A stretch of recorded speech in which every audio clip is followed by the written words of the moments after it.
ఏపీలో కొత్త చర్చ మొదలైంది. జిల్లాల విభజన, పేర్ల మార్పు, మండలాల బోర్డర్స్ ఇష్యూపై చర్చించేందుకు ప్రభుత్వం మంత్రివర్గ ఉపసంఘాన్ని ఏర్పాటు చేసింది. దీంతో ప్రకాశం జిల్లా ప్రజల్లో ఇంతకాలం పెండింగ్ లో ఉన్న ఆకాంక్షలు ఊపిరి పోసుకుంటున్నాయి. ప్రకాశం జిల్లాలో నియోజకవర్గాల మార్పులు చేర్పులపై చర్యలు మొదలయ్యాయి. 2022లో అప్పటి వైసీపీ ప్రభుత్వంలో ప్రకాశం జిల్లాకు అన్యాయం జరిగిందన్న ఆరోపణలు ఉన్నాయి. ప్రజల ఆకాంక్షలకు వ్యతిరేకంగా ప్రజాభిప్రాయం లేకుండా పార్లమెంట్ నియోజకవర్గాల ప్రాతిపదికన జిల్లా విభజనను చేపట్టింది. భౌగోళిక పరిస్థితులతో పాటు స్థానిక ప్రజల అభిప్రాయాలను పరిగణలోకి తీసుకోలేదు. దీంతో గత ప్రభుత్వంలో జరిగిన జిల్లా విభజనపై స్థానికుల్లో నేటికి వ్యతిరేకత వ్యక్తమవుతోంది. ఇలాంటి టైంలో ప్రభుత్వం వేసిన మంత్రివర్గ ఉపసంఘం ఎంత మేరకు చర్చిస్తుంది, ఎలాంటి చేర్పులు మార్పులు చేస్తుంది అన్న చర్చ జరుగుతోంది. ప్రకాశం జిల్లా విభజన అంశంపై జిల్లా వాసులు ఏమనుకుంటున్నారన్న దానిపై ఐ న్యూస్ ప్రతినిధి సుధాకర్ అందించిన గ్రౌండ్ రిపోర్ట్ ఇప్పుడు చూద్దాం.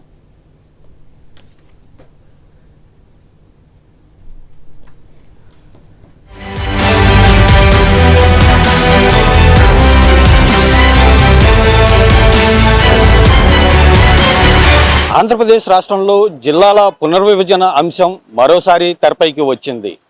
ఏదైతే జిల్లాల పేర్ల మార్పుతో పాటు మండలాల సరిహద్దులపై రాష్ట్ర ప్రభుత్వం తాజాగా మంత్రివర్గ ఉపసంఘాన్ని అయితే నియమిస్తూ కీలక నిర్ణయం తీసుకుంది. అయితే రాష్ట్ర ప్రభుత్వం తీసుకున్న ఈ నిర్ణయంతో ప్రకాశం జిల్లా వాసుల్లో కొత్త ఆశలు అయితే చిగురిస్తున్నాయి. ప్రధానంగా 2022లో వైసీపీ ప్రభుత్వం పార్లమెంటు నియోజకవర్గాల ప్రాతిపదికగా చేసిన పునర్విభజన అంశం అయితే మరలా జిల్లాలో తెరపైకి వచ్చింది. ఈ నేపథ్యంలోనే 2022లో వైసీపీ ప్రభుత్వం పార్లమెంటు ప్రాతిపదికగా చేసిన నియోజకవర్గాల పునర్విభజనపై ప్రజలేమనుకుంటున్నారు, తాజాగా రాష్ట్ర ప్రభుత్వం మంత్రివర్గ ఉపసంఘాన్ని నియమిస్తూ తీసుకున్న నిర్ణయంపై జిల్లా వాసులు ఏమనుకుంటున్నారు అనే దానిపై ఈరోజు ఐ న్యూస్ గ్రౌండ్ రిపోర్ట్లో తెలుసుకుందాం.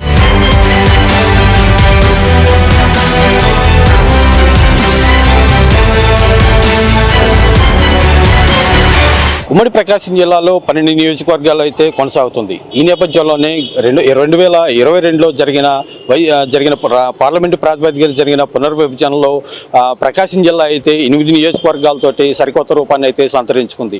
ఈ నేపథ్యంలోనే ఉమ్మడి ప్రకాశం జిల్లాలో ఉన్న కందుకూరు నియోజకవర్గం నెల్లూరు జిల్లాలో కలవగా అద్దంకి, చీరాల, పరుచూరు నియోజకవర్గాలు బాపట్ల జిల్లాలో కలిశాయి. అయితే పార్లమెంటు ప్రాతిపదికన గత వైసీపీ ప్రభుత్వంలో జరిగిన జిల్లా పునర్విభజన మాత్రం అక్కడ స్థానికంగా ఉండే ప్రజలు మాత్రం పూర్తిగా వ్యతిరేకించారు. ప్రధానంగా కందుకూరు నియోజకవర్గాన్ని నెల్లూరులో కలపడాన్ని మాత్రం అక్కడ స్థానిక ప్రజలు తీవ్రంగా వ్యతిరేకించగా ఎన్నో దశాబ్దాలుగా మార్కాపురం జిల్లాని ప్రకటించాలంటూ జిల్లా ప్రాంతవాసులు చేస్తున్న అభిప్రాయాన్ని మాత్రం గత వైసీపీ ప్రభుత్వం అయితే పూర్తిగా పెడచెవిన పెట్టింది. ఈ నేపథ్యంలోనే తాజాగా రాష్ట్ర ప్రభుత్వం మంత్రివర్గ ఉపసంఘాన్ని నిర్మిస్తూ తీసుకున్న నిర్ణయంపై జిల్లా వాసులు ఏమనుకుంటున్నారో దానిపై జిల్లా వాసులు ఉన్నారు, వారి అభిప్రాయం తెలుసుకుందాం. సార్, ఈరోజు గత వైసీపీ ప్రభుత్వంలో జరిగిన పునర్విభజన పట్ల ఏమనుకుంటున్నారు? ఇప్పుడు తాజాగా కూటమి ప్రభుత్వం మంత్రివర్గ ఉపసంఘాన్ని ఏర్పాటు చేస్తున్న నేపథ్యంలో వారికి ఎలాంటి అభిప్రాయం వ్యక్తం చేస్తారు? గతంలో జిల్లాని పునర్విభజించినప్పుడు గత ప్రభుత్వం ప్రజల యొక్క అభిప్రాయాన్ని తీసుకోకుండా కేవలం వాళ్ళ రాజకీయ ప్రయోజనాల కోసం దృష్టిలో పెట్టుకొని జిల్లాని విభజించారు. ఎందుకంటే ఒంగోలుకు చాలా దగ్గరలో ఉన్నటువంటి కొన్ని నియోజకవర్గాలు సంతనూతలపాడు, అద్దంకి, పర్చూరు, చీరాల, అదేవిధంగా కందుకూరు లాంటి నియోజకవర్గాలని తీసుకెళ్ళి నెల్లూరు, ఇటేమో బాపట్ల జిల్లాలు కలిపేశారు. అదేవిధంగా ఎంతో ప్రకాశం జిల్లా పశ్చిమ ప్రాంతంలో దూర ప్రాంతాలు ఉన్నటువంటి మార్కాపురం, కనిగిరి, ఖమ్మం ఇలాంటి ప్రాంతాలనేమో ప్రకాశం జిల్లా ఒంగోలుకి కలిపారు. కానీ దీనివల్ల ప్రజలు పశ్చిమ ప్రాంతాన్ని ఉన్న ప్రజలు ఏదన్నా ప్రభుత్వ కార్యాలయాలకు రావాలంటే చాలా ఇబ్బందులకు గురవుతున్నారు. అదేవిధంగా ఇది జిల్లా యొక్క అభివృద్ధి కూడా కుంటుపడుతుంది. జిల్లానే అసలే వెనుకబడిన జిల్లా, ఇలాగా కొన్ని ప్రయోజనాల కోసం జిల్లాని విభజిస్తే మటుక్కి ఈ జిల్లా ఎప్పుడు కూడా ఆర్థికంగా ముందుకు వెళ్ళదు. ఆ విషయాన్ని గమనించినటువంటి చంద్రబాబు నాయుడు గారు గత ఎలక్షన్ ముందు వచ్చి కూటమి ప్రభుత్వం అధికారంలోకి వస్తే జిల్లా మార్కాపురాన్ని ఒక జిల్లాగా నియమిస్తామని చెప్పి, అదేవిధంగా కందుకూరుని, అద్దంకిని, పర్చూరుని, చీరాలని ఉమ్మడి ప్రకాశం జిల్లాలో కలుపుతామని చెప్పి కూడా ఆయన గతంలో మనకు హామీ ఇవ్వడం జరిగింది. అదేవిధంగా ఇప్పుడు ఆయన మంత్రి ఉపసంఘాన్ని వేసి జిల్లా యొక్క విభజనల గురించి చర్చిస్తున్నారు. మేమైతే మా జిల్లా నుంచి మా అభిప్రాయం ఏంటంటే మార్కాపురాన్ని ఒక జిల్లాగా ఏర్పాటు చేసి అక్కడ ఉన్నటువంటి చుట్టుపక్కల ప్రాంతాలైన ప్రత్యేక ప్రాంతాలైన కనిగిరి, ఖమ్మం ప్రాంతాలను ఆ జిల్లాకి అనుసంధానం చేసి, అదేవిధంగా యథావిధిగా ప్రకాశం జిల్లాలో కందుకూరు, అదేవిధంగా అద్దంకి, చీరాల, పరుచూరు నియోజకవర్గాల్ని, అదేవిధంగా సంతనూతలపాడు నియోజకవర్గాన్ని కూడా కలిపి ఒక జిల్లాగా ఏర్పాటు చేస్తే భవిష్యత్తులో జిల్లా అభివృద్ధి చెందడానికి కూడా ఎంతో ఉపయోగపడుతుంది. ప్రజలు ప్రభుత్వ కార్యాలయాల్లో కలవడానికి కూడా ప్రభుత్వాలు ఇబ్బందులు పడకుండా ఉంటారు. విద్యాపరంగా కూడా ఎంతో అభివృద్ధి చెందుతారని చెప్పి మేము కూటమి ప్రభుత్వాన్ని కోరుతున్నాం. ఈ విధంగా జరగాలని చెప్పి కూడా మేము ఆశిస్తున్నాం. అయితే గత వైసీపీ ప్రభుత్వంలో జరిగిన జిల్లా పునర్విభజనపై అప్పుడు ప్రజలు, ఇప్పుడు కూడా ప్రజలు అయితే తీవ్ర వ్యతిరేకత నేపథ్యంలో మరోవైపు మార్కాపురాన్ని జిల్లాగా ప్రకటించాలని చెప్పి ఓ డిమాండ్ నడుస్తుంది నేపథ్యంలో ఇప్పుడు కూటమి ప్రభుత్వానికి ఎలాంటి డిమాండ్ మీరు? గతంలో వైసీపీ ప్రభుత్వం పార్లమెంటు ఏరియాని జిల్లాగా ప్రకటించాలని తీసుకున్న నిర్ణయమే ఒక పొరపాటైన నిర్ణయం. ఎందుకంటే అంతకుముందు పార్లమెంటు నియోజకవర్గాల పునర్విభజనే అశాస్త్రీయంగా జరిగింది. దాన్ని అశాస్త్రీయమైన విధానాన్ని మళ్ళీ వీళ్ళు శాస్త్రీయంగా మార్చుకోవడానికి మళ్ళీ అశాస్త్రీయ విధానాన్ని ఏర్పాటు చేసి ఈ యొక్క అనవసరమైనటువంటి ఈ పునర్విభజన జరిగింది. ఏది జరిగినా సంస్కరణ జరిగితే సంస్కారవంతంగా ఉండాలి, ఏదైనా ప్రయోజనాత్మకంగా ఉండాలి. గత 50 ఏళ్ళ నుంచి ఉన్నటువంటి ఈ జిల్లా విభజన మళ్ళీ జరిగినప్పుడు ప్రజలకు ఉపయోగపడే విధంగా ఉండాలనేది ఒక నిజమైనటువంటి సంస్కరణ. మార్కాపురం ప్రత్యేక జిల్లా ప్రకటించాలని చెప్పి ఆ రోజు ఆ యొక్క స్థానిక సంస్థల ప్రతినిధులందరూ ప్రజలందరూ కూడా ఉద్యమం చేశారు. పట్టించుకోలేదు ఆ ప్రభుత్వం. కానీ పార్లమెంటు నియోజకవర్గాన్ని జిల్లాగా ఉంచాలన్న నేపథ్యంలో చేసినటువంటి ఆ శాస్త్రీయ విధానాన్ని అశాస్త్రీయంగా మారింది. అది తప్పుడు విధానం. తప్పనిసరిగా ఏదైతే ఆ రోజు ప్రజల ఆకాంక్షలకి వ్యతిరేకంగా ఈ యొక్క పునర్విభజన జరిగిందో, ఈ ఎన్నికల సమయంలో ఎన్నికల వాగ్దానంగా ఈ కూటమి ప్రభుత్వం వాటిని వస్తే నేను సరిచేస్తానని ఇచ్చినటువంటి వాగ్దానం ఒక మంచి ప్రయోజనం ఇచ్చింది. వాళ్ళకి రాజకీయంగా కూడా ఈరోజు మంచి లబ్ధి చేకూరిందని చెప్పడంలో ఎలాంటి సందేహం లేదు. కాబట్టి ఈ కూటమి ప్రభుత్వం ఏదైతే వాగ్దానం ఎన్నికలకు ముందు ఈ ప్రజలకి జిల్లా విభజనలో మార్కాపురాన్ని ప్రత్యేక జిల్లాగా, కందుకూరుని ప్రకాశం జిల్లాలో కలిపేటట్లుగా, అలాగే అద్దంకి వాటిని కూడా కలిపేటట్లుగా చేస్తానన్నటువంటి వాగ్దానం ఈరోజు మంత్రివర్గ ఉపసంఘం ద్వారా ముందుకు సాగుతూ అవుతుందని అందరూ ఆశిస్తూ ఉన్నారు.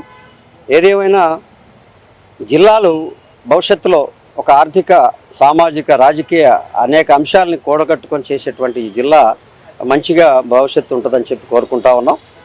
ఏదైతే రాజకీయ వాగ్దానం చేశారో ఈ ప్రజలకు అనుకూలంగా చేసేటువంటి ఈ జిల్లా పునర్విభజనలో ఆ యొక్క కార్యక్రమాన్ని కూటమి ప్రభుత్వం నెరవేర్చాలని కోరుకుంటాం. అయితే తాజాగా కూటమి ప్రభుత్వం ఏదైతే మంత్రివర్గ ఉపసంఘాన్ని ఏర్పాటు చేసింది, ఈ నేపథ్యంలోనే జిల్లాల పునర్విభజన అంశం కూడా దాంట్లో చర్చకు వచ్చే అవుతుంది. దీంతోపాటు మండలాల సరిహద్దులు ఉన్న నేపథ్యంలో ఇప్పుడు జిల్లా వాసుల తరఫున మీరు ఎలాంటి అభిప్రాయం? అంటే ప్రకాశం జిల్లా రచయితల సంఘం 1966లో ప్రారంభమైతే 1971లో ఒంగోలు జిల్లాగా నామకరణం చేసుకుంది ఈ జిల్లా.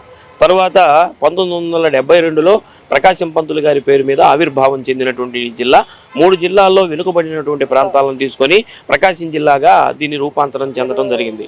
అయితే మేము ప్రకాశం జిల్లాలో ముఖ్యంగా మనం మాట్లాడుకుంటే సంగీత త్రయంలో ఒకడైనటువంటి త్యాగరాజస్వామి ఈ జిల్లాకు చెందినటువంటి వాడు. అలానే సాహిత్య త్రయంలో ఒకడైనటువంటి ఎర్రన్న ఈ జిల్లాకు చెందినటువంటి వాడు. ఈ జిల్లాలో పునర్విభజన సందర్భంగా ఈ సాంస్కృతిక నేపథ్యాన్ని ప్రకాశం జిల్లా కోల్పోయింది.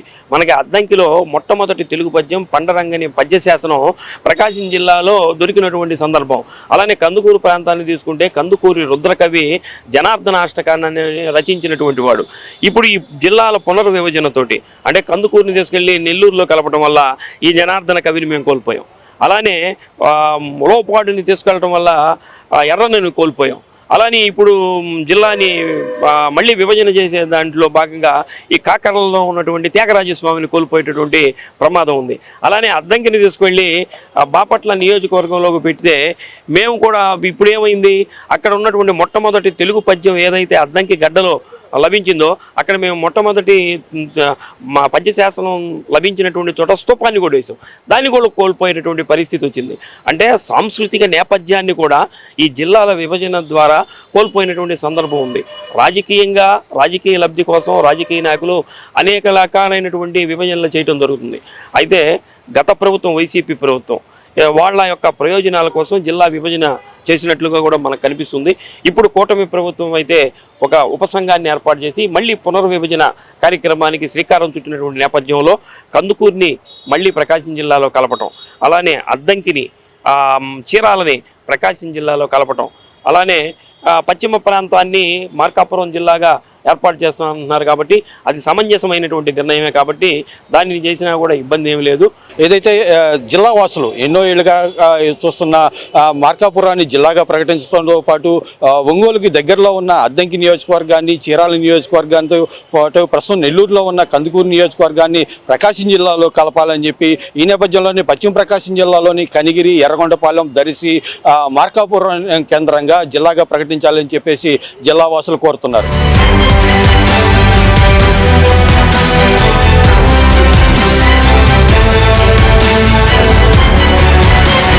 ప్రస్తుతం మనం నెల్లూరు జిల్లా కందుకూరులో ఉన్నాం. ఉమ్మడి ప్రకాశం జిల్లాలో కందుకూరు నియోజకవర్గంలో మొత్తం 24 మండలాలతో అయితే కందుకూరు రెవెన్యూ డివిజన్ అతిపెద్ద డివిజన్గా అయితే ఉండేది. ఈ నేపథ్యంలోనే 2022లో అప్పటి వైసీపీ ప్రభుత్వం ఏర్పాటు చేసిన జిల్లాల పునర్విభజనలో కందుకూరు నియోజకవర్గం నెల్లూరు జిల్లాలో కలిసింది. అయితే ప్రస్తుతం అయితే కనిగిరి కేంద్రంగా 7 మండలాలతో అయితే కనిగిరి రెవెన్యూ డివిజన్ అయితే ఉమ్మడి ప్రకాశం జిల్లాలో అయితే ఉంది. ప్రస్తుతం రాష్ట్ర ప్రభుత్వం మరోసారి జిల్లాల పునర్విభజనతో పాటు ఏదైతే మండలాల పేర్లతో పాటు సరిహద్దుల విషయంలో ఒక సబ్ కమిటీ వేసిన నేపథ్యంలో అసలు కందుకూరు నియోజకవర్గ ప్రజలు ఏమనుకుంటున్నారనే దానిపై వారితో మాట్లాడే ప్రయత్నం చేద్దాం. ప్రధానంగా చెప్పండి, తాజాగా రాష్ట్ర ప్రభుత్వం మంత్రివర్గ ఉపసంఘాన్ని ఏర్పాటు చేసింది. ఈ నేపథ్యంలోనే కందుకూరుని ప్రకాశం జిల్లాలో కలపాలా లేదంటే నెల్లూరు జిల్లాలో ఉండాలా అనే అభిప్రాయం వ్యక్తం అవుతున్న నేపథ్యంలో స్థానికంగా మీరేమనుకుంటున్నారు? మేమైతే గతంలో కూడా ఒకసారి చెప్పాం. ఎందుకంటే కందుకూరుని ప్రకాశం జిల్లాలో ఉంచాలని 53 రోజులు రిలే నిరాహార దీక్షలు నిర్వహించాము. ఎందుకంటే ప్రకాశం జిల్లాకి కోతువేడు దూరంలో 45 కిలోమీటర్ల దూరంలో ఒంగోలు ఉంది. అదేవిధంగా నెల్లూరు 110 కిలోమీటర్ల దూరం ఉంది. కాబట్టి మేము ఎప్పటికైనా ప్రకాశం జిల్లాలో కలవాలని అనుకుంటున్నాము. అదీగాక బ్రిటిష్ కాలం నుండి రాష్ట్రంలోనే అతిపెద్ద డివిజను కందుకూరు డివిజన్ 24 మండలాలతో ఉండేది. మామూలుగా మా డిమాండ్ ఏంటంటే అసలు కందుకూరు డివిజన్ జిల్లా కావాల్సిన పరిస్థితి ఉంది. కానీ దీన్ని తీసుకెళ్ళి నెల్లూరు జిల్లాలో కలపడం, డివిజన్ కూడా కొలాప్స్ అయిపోయి ఇప్పుడు కందుకూరు 5 మండలాలతో పాటు వరికుంటపాడు, కొండాపురం మండలాలతో 7 మండలాలతో ఇది డివిజన్గా ఉంది. కాబట్టి పూర్వవైపు రావాలంటే కంపల్సరీ కందుకూరు మళ్ళీ ఒంగోలు జిల్లాలో కలవాలని మేము కోరుకుంటా ఉన్నాం. అంటే చెప్పండి, ఇప్పుడు గత వైసీపీ ప్రభుత్వంలో అయితే 2022లో కందుకూరు నియోజకవర్గం ప్రజలు నెల్లూరు జిల్లాలో కలపడానికి కూడా వ్యతిరేకించారు. ఈ నేపథ్యంలో ఉమ్మడి ప్రకాశం జిల్లాలోనే ఉంచాలని చెప్పారు. ఎందుకంటే కందుకూరుని ఉమ్మడి ప్రకాశం జిల్లాలో కొనసాగించాలని ఆందోళన ఎందుకు చేశారు? ప్రజల్లో కూడా గట్టిగా మొదటి నుంచి కూడా కందుకూరు ప్రకాశం జిల్లాలో ఉంటే చాలా ఇదిగా ఉంటుందని చెప్పి అందరు కూడా భావిస్తే ఆ రోజు మేము కూడా అందరూ చేస్తున్న రిలే నిరాహార దీక్షలకి మేము కూడా ఆ రోజు మద్దతు పలికాం. ఇక్కడ ఎమ్మెల్యే గారు మానుగుంట మహేందర్ రెడ్డి గారు మేమంతా కూడా వాళ్ళకి సపోర్ట్ చేసి మేము కూడా రిలే నిరాహార దీక్షలు వచ్చి పాల్గొన్నాం. కానీ అప్పుడు ప్రభుత్వం పరిస్థితులను బట్టి తీసుకొని పోయి మా కందుకూరులో 24 మండలాలతో ఉన్న పెద్ద డివిజన్, అతిపెద్ద డివిజన్, 2వ డివిజన్గా ఏపీలోనే 2వ డివిజన్గా ఉన్న కందుకూరుని 7 మండలాలతో చిన్న డివిజన్గా చేసి పెట్టడం వల్ల వ్యాపారస్తులు కాడి నుంచి అందరూ కూడా ప్రతి ఒక్కరు ప్రజలు కానివ్వండి, వ్యాపారస్తులు కానీ అందరూ కూడా బాగా నష్టపోయారు ఇప్పటికే. అయినా ఇప్పుడు వచ్చిన తెలుగుదేశం ప్రభుత్వం 6 నెలల్లోనే మేము కందుకూరు డివిజన్ని మళ్ళీ తీసుకొచ్చి ప్రకాశం జిల్లాలో కలుపుతామని చెప్పడం జరిగింది. ఇప్పటికి 1.5 సంవత్సరం జరుగుతూ ఉంది. కానీ దీంట్లో కూడా ఇప్పటివరకు ఏం పట్టించుకోలేదు. అలాగనే ఇప్పుడు సబ్ కమిటీ అని చెప్పి కమిటీ వేశారు. ఈ కమిటీలో తేలాల్సింది ఉంది. ప్రతి ఒక్క ప్రజలు కూడా కందుకూరు నియోజకవర్గం మొత్తం కూడా అందరూ ప్రకాశం జిల్లాలోనే కందుకూరు ఉండాలని చెప్పేసి ఎంతో దృఢ సంకల్పంతో ఉన్నారు. అందరూ కూడా చేస్తారనే నమ్మకంతో ఉన్నారు. చేయాలని చెప్పి కూడా మేము అనుకుంటున్నాం. చేస్తేనే బాగుంటుందని చెప్పేసి మేము కోరుకుంటా ఉన్నాం. ఇప్పుడు జిల్లా విభజన చెంది కూడా 3 సంవత్సరాలుగా వస్తుంది. మళ్ళీ తాజాగా కూటమి ప్రభుత్వం వచ్చిన తర్వాత ఇప్పుడు ఏదైతే మంత్రివర్గ ఉపసంఘాన్ని నియమిస్తుంది, ఈ నేపథ్యంలోనే జిల్లా పునర్విభజన అంశం కూడా తెరపైకి వచ్చింది. ఈ నేపథ్యంలో అసలు ప్రధానంగా ఇప్పుడు నెల్లూరు జిల్లాకి సఫిషియెంట్గా ఉంటుందా, ఇటు ఒంగోలు సఫిషియెంట్గా ఉంటుందా? అక్కడికి ప్రజలు ఏమనుకుంటున్నారు? ప్రజలు అందరూ కూడా మనం కందుకూరు ఒంగోలు జిల్లాలో ఉంటేనే బాగుంటుందని చెప్పి అనుకుంటున్నారు. ఎందుకంటే 42-43 కిలోమీటర్లు ఒంగోలు జిల్లా ఉంది మాకు దగ్గరగా. ఇప్పుడు ఒకవేళ బయలుదేరితే ఒక మనిషి బస్సు ఎక్కి కనుక ఒంగోలుకు బయలుదేరితే ఒక గంటలో వెళ్ళిపోయి మళ్ళీ ఒక గంట పని చూసుకొని మళ్ళీ మధ్యాహ్నానికి ఇంటికి వచ్చే పరిస్థితి ఉంది. ఇప్పుడు నెల్లూరు పోతే నెల్లూరు పెడలాగా చాలా దూరం 110 కిలోమీటర్లు ఉంది. ఇక్కడి నుంచి నెల్లూరు పోతే సాయంత్రం దాకా కూడా ఒకవేళ పని కాకపోతే అక్కడనే ఆగాల్సిన పరిస్థితి అవుతుంది. లేదా మరుసటి రోజు కందుకూరు వచ్చి పోవాలంటే మళ్ళీ మరుసటి రోజు పోవాల్సి వస్తుంది. ఒక పని మీద జిల్లా ఆఫీసుకు పోవాలని దేనికన్నా కానీ మనిషి చాలా ఇబ్బందులు పడుతున్నారు. ఇక్కడి నుంచి పోయిన తర్వాత అక్కడ పని కాకపోతే మళ్ళీ ఇక్కడికి వచ్చే రాత్రి 12 గంటలు 1 గంట అవుతుంది. అటువంటి బాధలు చాలామంది పడుతున్నారు. మేము కూడా మొన్న వేరే పని మీద ఒంగోలు పోయినాం. నెల్లూరు పోయినప్పుడు నెల్లూరులో 4 గంటల దాకా పని కాల. 5 గంటల తర్వాత పని అయితే చూసుకుని ఇక్కడికి వచ్చేళ్ళకి బస్సులో వచ్చేళ్ళకి 10 దాటింది. బస్సులు దొరక్క అటువంటి బాధలు చాలామంది ఇబ్బంది పడుతున్నారు. అతి తొందరలో ఈ కందుకూరు నియోజకవర్గాన్ని తీసుకెళ్లి ప్రకాశం జిల్లాలో కలిపితే ప్రజలందరూ కూడా ఎంతో సంతోషంగా ఉంటారని చెప్పి కోరుకుంటున్నారు. ప్రధానంగా మీరు చెప్పండి, కందుకూరు నియోజకవర్గం నుంచి ఇక్కడ ప్రజలు ఏమనుకుంటున్నారు, ప్రభుత్వానికి ఎలాంటి అభిప్రాయాన్ని అయితే వ్యక్తం చేశారు? ఆంధ్రప్రదేశ్ ప్రభుత్వం వారు GO RT number 5152 revenue land dated 25 జనవరి 2022 ఏం చేసిందంటే రాజపత్రం ద్వారా మన కందుకూరుని తీసుకెళ్ళి నెల్లూరు జిల్లాలో కలిపింది. అయితే దాని గురించి మేము 26/2/2022 ఒక అర్జీ సమర్పించాం. గౌరవనీయ జిల్లా మేజిస్ట్రేట్ గారికి ఒక అర్జీ సమర్పించాం 26/2/2022. అప్పటి నుంచి మేము 55 రోజులు ఇదిగో ప్రహరీ పక్కనే RDO ఆఫీస్ గారి గోడకు ఆనుకొని ఎండలోనే అనేక రాజకీయ పార్టీలని అనేక ప్రజా సంఘాలని న్యూట్రల్గా ఉండే ప్రజలను కూడా కలుపుకొని ఉద్యమం చేసాం. ఎందుకు చేసామంటే దూరం, ముందు ప్రధానమైన అంశం ఏంటంటే దూరం. గతంలో 50 ఏళ్ల క్రితం కందుకూరు నెల్లూరు జిల్లాలోనే ఉండింది. అయితే తర్వాత ప్రభుత్వం ఏం ఆలోచించిందంటే చెన్నారెడ్డి గారి ప్రభుత్వ టైంలో అనుకుంటాను బహుశా ఈ వెనకబడిన ప్రాంతాలను కలిపి ఒక కొత్త జిల్లాగా చేయాలని చెప్పి గిద్దలూరు, బేస్తవారిపేట, కంబం, మార్కాపురాన్ని, అలాగే ఒంగోలు జిల్లా నుంచి అద్దంకి, తర్వాత చీరాల, పొదిలి, దర్శి వీటన్నిటిని కలిపి నెల్లూరు జిల్లా నుంచి కనిగిరి, కందుకూరు ప్రాంతాలను కలిపి ప్రకాశం జిల్లాగా, అప్పుడు ఒంగోలు జిల్లా మొట్టమొదటిగా 1970లో 71లో ప్రకాశం జిల్లాగా మార్చి దీన్ని ప్రత్యేకంగా అభివృద్ధి చేయాలనే లక్ష్యంతో మార్చారే కానీ పాలకులు ఎలా ఉంటారు, ఎక్కడేసిన గొంగళి అక్కడే వేసిన చందంగా ఈ ప్రాంతాలు ఏ ప్రాంతం కూడా డెవలప్ అయిన దాఖలాలు లేవు. అలాంటి పరిస్థితుల్లో మళ్ళా తీసుకెళ్ళి అక్కడ నెల్లూరు జిల్లాలో కలపడం. నెల్లూరు జిల్లా పాలన పరిస్థితి ఎలా ఉందంటే మీరు ఒకసారి కనుక నెల్లూరు జిల్లాని పరిశీలిస్తే ఎక్కడ అభివృద్ధి చెందిన దాఖలాలు లేవు. నెల్లూరు జిల్లా అక్కడంతా రాజకీయ నాయకులంతా వ్యాపారస్తులు, కాంట్రాక్టర్లు, వాళ్ళ అభివృద్ధి వాళ్ళ డెవలప్మెంట్ ఆయన చూసుకుంటారు కానీ ఆ జిల్లాను అభివృద్ధి చేయాలన్న కోరిక ఏమాత్రం లేదు. కాబట్టి మళ్ళా తీసుకెళ్ళి పెనం మీద నుంచి పొయ్యిలో వేసిన చందాన ఇక్కడున్నప్పుడే అభివృద్ధి చేయని వాళ్ళు మళ్ళీ నెల్లూరు తీసుకెళ్ళి అక్కడ పడేస్తారు. దానివల్ల చాలా దగ్గరగా ఉన్నటువంటి ఎంతండి 35 నిమిషాలండి కారులో 35 నిమిషాలు, బస్సులు అయితే 45 నిమిషాలు జర్నీ ఒంగోలుకి. ఇక్కడ నెల్లూరు పోవాలంటే ముందుగా ప్లాన్ చేసుకోవాలి. మరీ ట్రాజడీ ఏంటంటే 3 ఏళ్ళు అయింది జిల్లా మార్చి, ఇంతవరకు కందుకూరు బస్ డిపో నుంచి నెల్లూరుకి ఒక్క బస్సు కూడా లేదు, RTC బస్ ఒక్క బస్సు కూడా. అలాగని నెల్లూరు హెడ్ క్వార్టర్ నుంచి కందుకూరుకు ఒక్క బస్సు కూడా లేదు. చాలా దుర్మార్గమైన విషయం ఇది.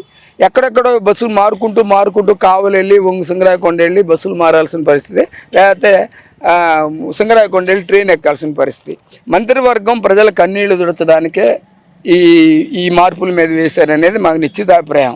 మేము కోరేది ఏంటంటే మీరు రాష్ట్రంలో ఏమేం చేసుకోండి, మాకు అనవసరం. గతంలో మేము ఎలా ఉన్నామో యాజ్ ఇట్ ఈజ్గా మా కందుకూరుని తీసుకెళ్ళి ప్రకాశం జిల్లాలో కలిపితే మేము బాగుపడ్డాం కాక మాతో 50 సంవత్సరాల పైగా సహజీవనం చేసినటువంటి వెనుకబడిన ఒంగోలు ప్రాంతం కూడా మాకున్న అపార నిల్వలతోటి, నౌకాయానంతో, వీటితోటి మంచి అభివృద్ధి చెందుద్దని. కాబట్టి మేము జిల్లాను వెనక్కి ఖచ్చితంగా మాకు తెచ్చివ్వాలి. చాలా షార్టెస్ట్ పీరియడ్లో తెచ్చిస్తే మేము థ్యాంక్ఫుల్గా ఉంటాం మీకు. అదర్వైజ్ ఖచ్చితంగా మేము ఎంత ఉధృతంగా బంధుతో సహా అనేక ఉద్యమాలు చేస్తాం 55 రోజులు. అంతకు ద్విగుణీకృతమైన దీంతో మేము ఖచ్చితంగా ఉద్యమాలు చేస్తాం. ఎవరిని వదిలేది లేదు, ప్రశ్నే లేదు. కాబట్టి ప్రభుత్వం ఆలోచించి కందుకూరుని తీసుకెళ్లి ప్రకాశం జిల్లాలో కలపాలి. అయితే ప్రధానంగా ఏదైతే ఉమ్మడి ప్రకాశం జిల్లాలో ఉన్న కందుకూరు నియోజకవర్గాన్ని నెల్లూరు జిల్లాలో కలపడానికి మాత్రం స్థానిక ప్రజానీకం అయితే పూర్తిగా వ్యతిరేకిస్తున్నారు. ఈ నేపథ్యంలోనే 2022లో కందుకూరు నియోజకవర్గాన్ని నెల్లూరులో జిల్లాలో కలపడం వల్ల తాము పూర్తిగా నష్టపోయాము. ఏదైతే కందుకూరు నుంచి నెల్లూరు వెళ్ళాలంటే ఎన్నో ప్రయాసాలు కొడుచుకొని అక్కడ వెళ్లాల్సి వస్తుంది. ఈ నేపథ్యంలోనే గత ఉమ్మడి ప్రకాశం జిల్లాలో మేము కందుకూరు ఉన్నప్పుడు మాత్రం ఒక గంటలో వ్యవధిలోనే జిల్లా కేంద్రానికి వెళ్ళి పనులు చూసుకొని మరలా ఇంటికి వచ్చేవాళ్ళం అని చెప్తున్నారు. ఈ నేపథ్యంలోనే తమకు కందుకూరు నియోజకవర్గం ప్రజలు మాత్రం ఒంగోలు ఉమ్మడి ప్రకాశం జిల్లాకి తమ నియోజకవర్గాన్ని కలపాలని కోరుతున్నారు. ఈ నేపథ్యంలోనే ఏదైతే రాష్ట్ర ప్రభుత్వం తాజాగా మంత్రివర్గ ఉపసంఘాన్ని నియమించిన నేపథ్యంలో స్థానిక ప్రజల అభిష్టానికి అనుకూలంగానే కందుకూరు నియోజకవర్గాన్ని మాత్రం ఒంగోలు జిల్లాలో కలపాలని చెప్పేసి కోరుతున్నారు.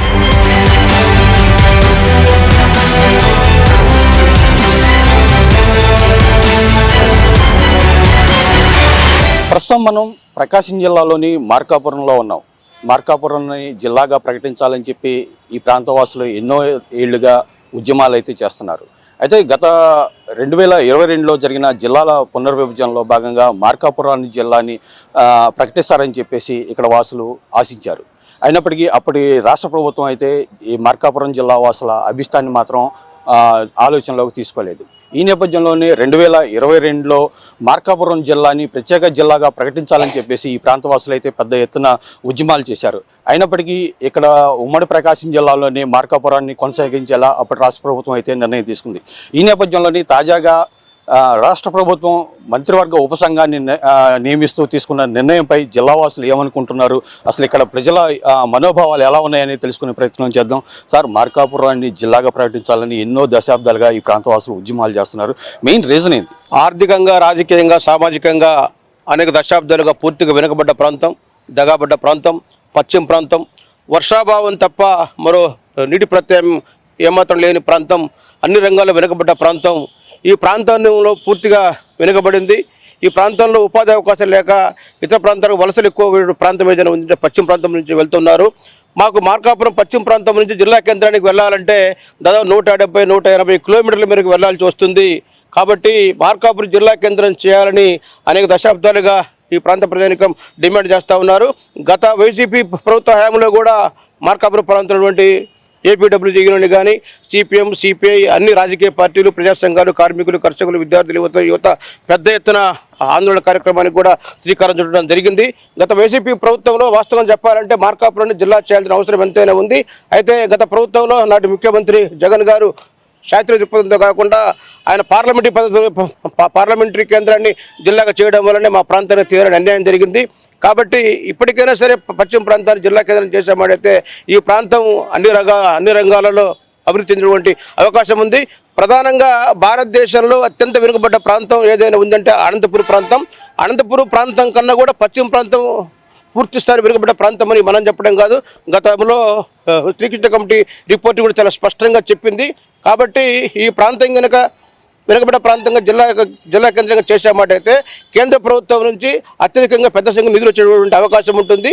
తద్వారా ఈ ప్రాంతం ఆర్థికంగా పుంజుకునేటువంటి అవకాశం ఉంటుంది. ఇప్పటికే మార్కాపురం జిల్లా కేంద్రం మీద కూడా గతంలో ఏదైతే ఇప్పుడున్న ముఖ్యమంత్రి కూడా గతంలో హామీ ఇచ్చాడు, మార్కాపురాన్ని ప్రత్యేక జిల్లా చేస్తున్నారు. ఈ నేపథ్యంలోనే ఇప్పుడున్న మంత్రివర్గ ఉపసంఘం కూడా దీనిపై ప్రజల నుంచి ఎలాంటి అభిప్రాయాలు తీసుకుంటే బాగుంటుందండి? మంత్రివర్గ ఉపసంఘం ఏర్పాటు చేసిన దానికి పాటు దానికి ఒక కాలపరిమితి కూడా పెట్టి ఉంటే బాగుంటుందని ఈ ప్రాంత వాసులు భావిస్తున్నారు. ఏదేమైనా మార్కాపురం జిల్లా చేయడం ద్వారా శ్రీశైలము మండలంలో ఉన్నటువంటి కొల్లంవాగు ప్రాంతం వెలుగొండ ప్రాజెక్టుకు హెడ్ రెగ్యులేటరీ కొల్లంవాగు దగ్గర ఉంది. హెడ్ రెగ్యులేటరీ నంద్యాల జిల్లాలో ఉండి శ్రీశైలం ఫారెస్ట్ లిమిట్స్లో ఉన్నటువంటి కారణంగా భవిష్యత్తులో మార్కాపురం జిల్లా ఏర్పాటు చేసిన తర్వాత వెలుగొండ ప్రాజెక్టు ఖచ్చితంగా వస్తుందన్న నమ్మకం అందరికీ ఉంది.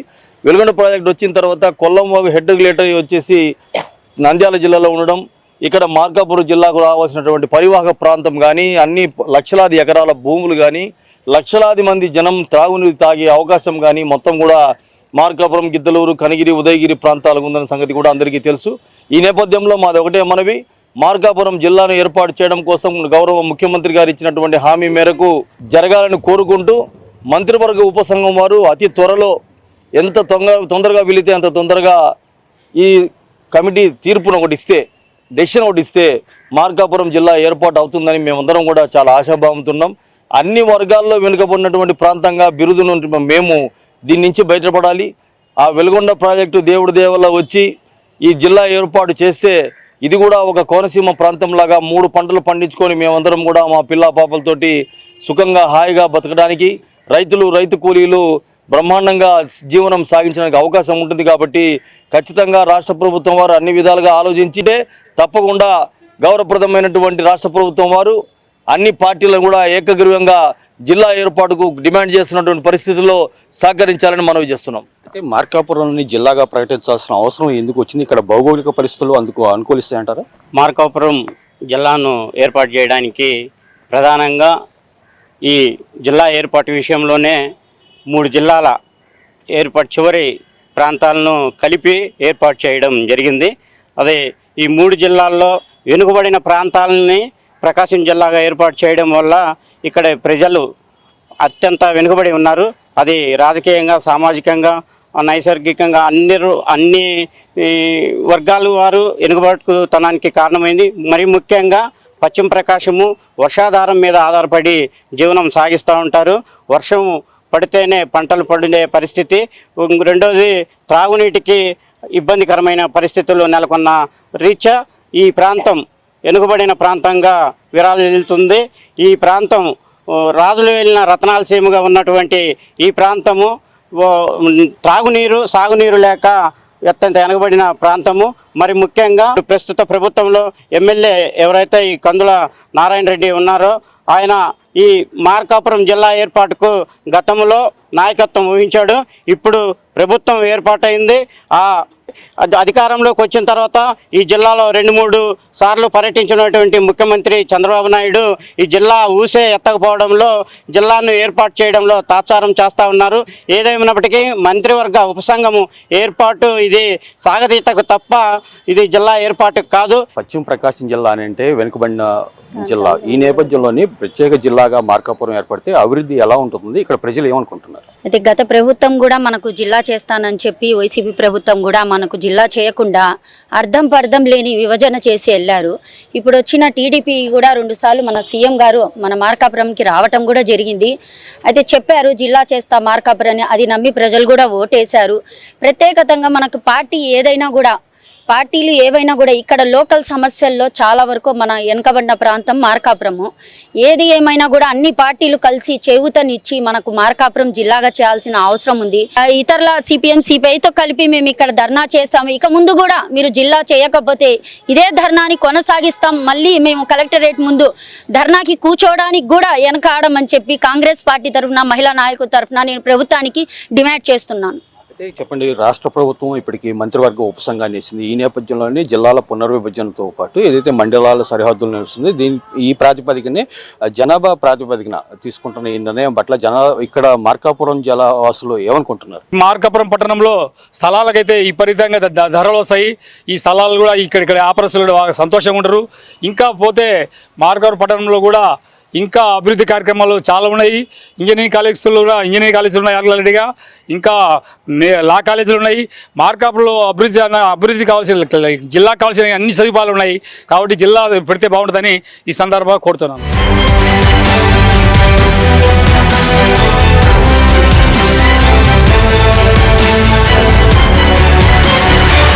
2022లో అప్పటి రాష్ట్ర ప్రభుత్వం పార్లమెంటు నియోజకవర్గాల ప్రాతిపదికన చేపట్టిన ప్రకాశం జిల్లా పునర్విభజనపై ప్రస్తుత రాష్ట్ర ప్రభుత్వం పునరాలోచించుకోవాలని జిల్లావాసులు కోరుతున్నారు.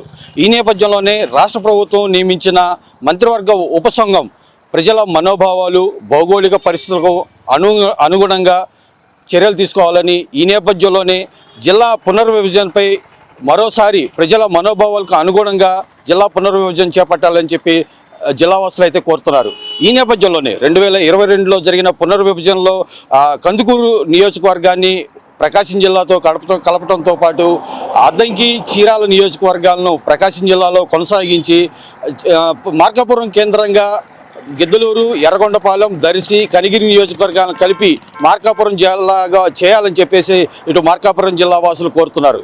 మొత్తంగా 2022లో అప్పటి రాష్ట్ర ప్రభుత్వం చేపట్టిన జిల్లా పునర్విభజనపై జిల్లా వాసులు అయితే పూర్తిగా అసంతృప్తి వ్యక్తం చేస్తున్న నేపథ్యంలో ప్రస్తుతం రాష్ట్ర ప్రభుత్వం ఏర్పాటు చేసిన మంత్రివర్గ ఉపసంఘం మాత్రం జిల్లా ప్రజల మనోభావాలకు అనుగుణంగా మాత్రం నిర్ణయం తీసుకోవాలని చెప్పేసి ప్రకాశం జిల్లా వాసులు కోరుతున్నారు. Cameraman Ramaraju, Sudhakar, I News, Prakasam జిల్లా.